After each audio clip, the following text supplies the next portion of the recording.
A thread by Brian Cates. Updated. I have left space for more additions.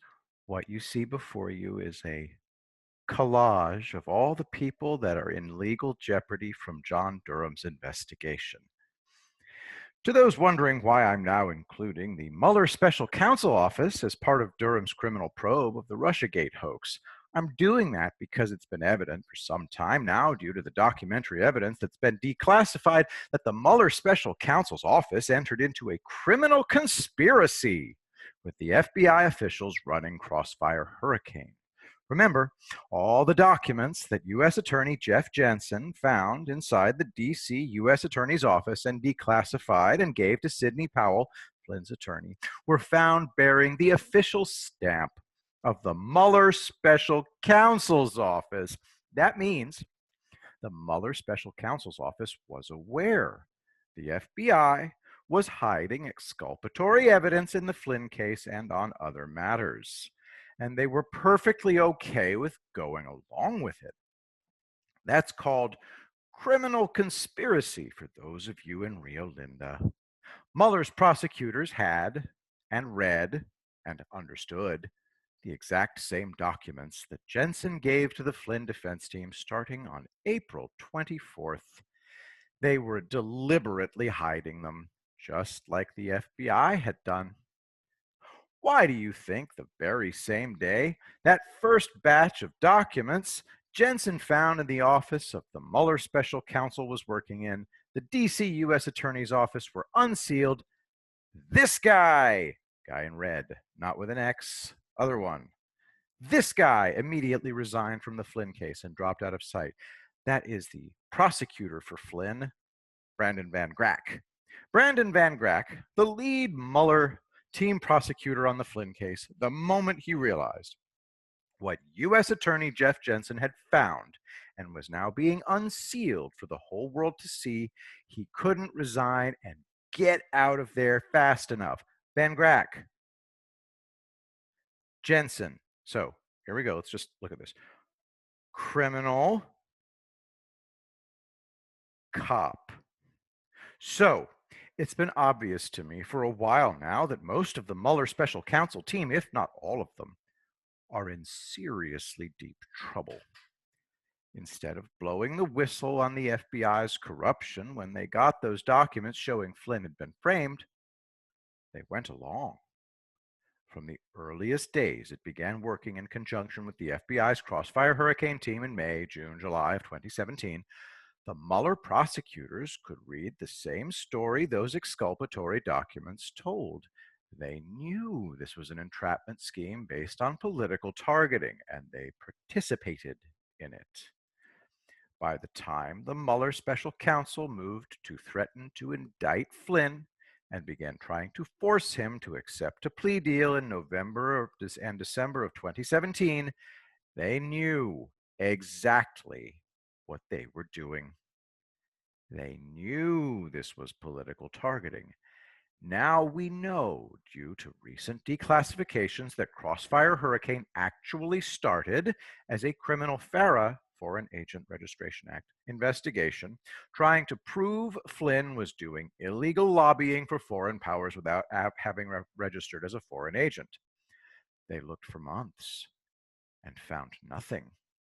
So, sometime in the fall of 2016, the criminal FARA investigation trying to nail Flynn as an illegal foreign lobbyist morphed into a counterintelligence investigation targeting him as a suspected Russian asset.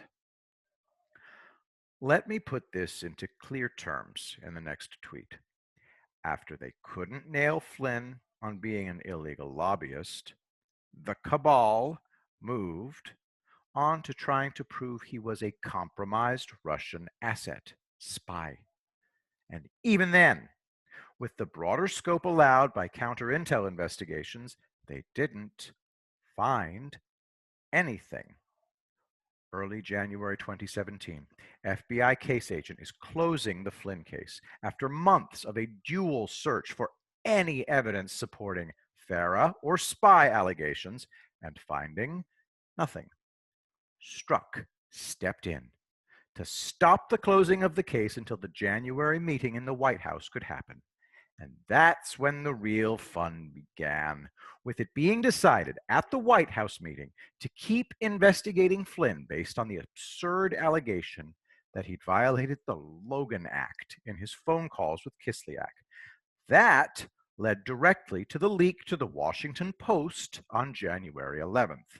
And the Washington Post leak led directly to 2 weeks of mounting hysteria in the media, which you'll recall was already in a Trump team compromised by the Russians frenzy due to the publication of the Steele dossier by BuzzFeed on January 10th, which led directly to Flynn being set up for an FBI interview by Andrew McCabe, who sends these two guys to quiz the general about the phone calls for which the FBI already possesses the transcripts.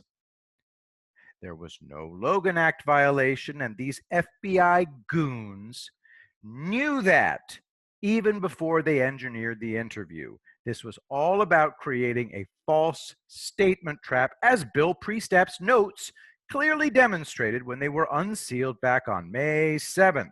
So, this whole Spygate thing was launched by fraud. And fraud was the only way it kept being advanced, all the way through to the bitter, bitter end of the Mueller Special Counsel. How desperate were the FBI officials involved to keep the hoax going? See my next tweet. The FBI branch of the Russiagate hoax, those that were still left at the time, were so committed to keeping the Russiagate hoax going, to give the Mueller Special Counsel cover, that they lied to the Senate Intel Committee. That's my new column. Lindsey Graham has now not only revealed that it was Bill Priestap, then the head of the FBI's counterintelligence division, who gave the SSCI the fraudulent briefing, he's saying that he has referred Priestap to the DOJ for criminal prosecution. WashingtonExaminer.com, potentially another crime.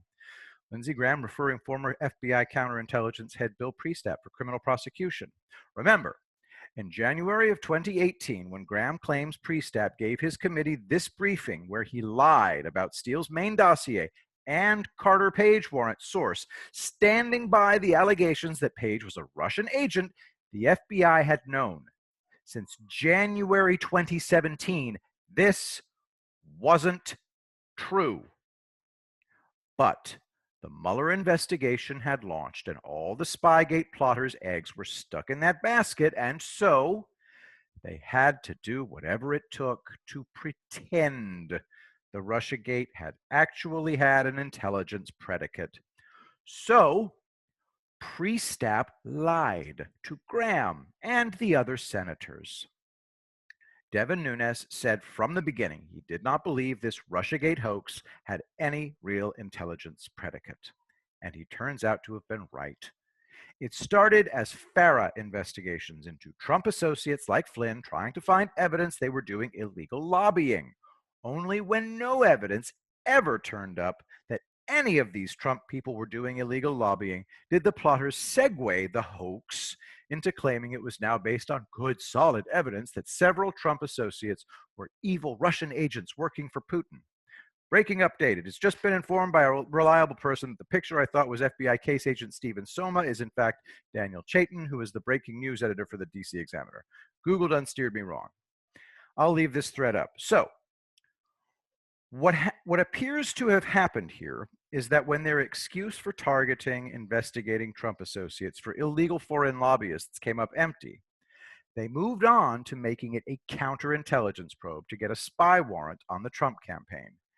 And then they picked this guy to be their patsy Russian agent for the surveillance warrant, about whom they supposedly had lots of good, solid, verified intelligence from the master spy himself, Christopher Steele, via his super connected Kremlin source.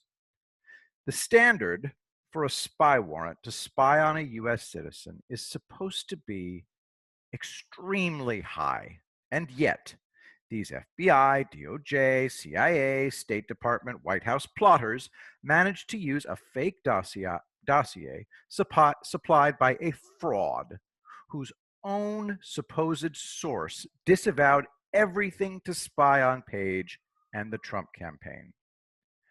Because it now turns out that intrepid super spy, Steele's awesome Kremlin source, a guy supposedly deep in the confidences of Putin himself, was actually a low-level research assistant at the Brookings Institute named Igor Danchenko from UncoverDC.com, who was the real source of Steele's fake dossier.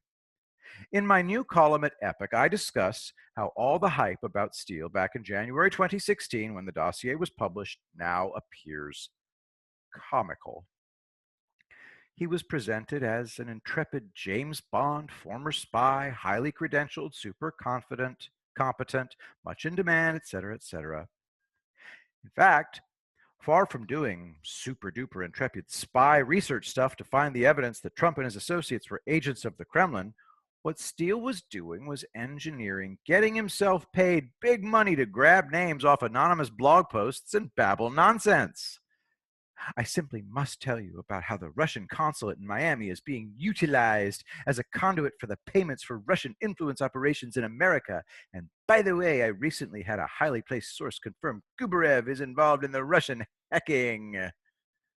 In fact, we now know that there is no Russian consulate in Miami, something that Mr. James Bond 2.0 would have known if he'd bothered to do a simple Google search before babbling this nonsense to Kathleen Kavalak of the State Department.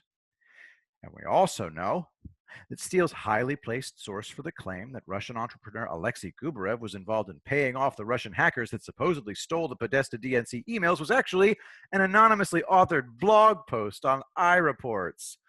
All right, okay, I made it up. I'm sorry. Please don't hurt me. I needed the money. It's all coming out. Kleinsmith is just the beginning. Because remember, these people were stupid, and they still are.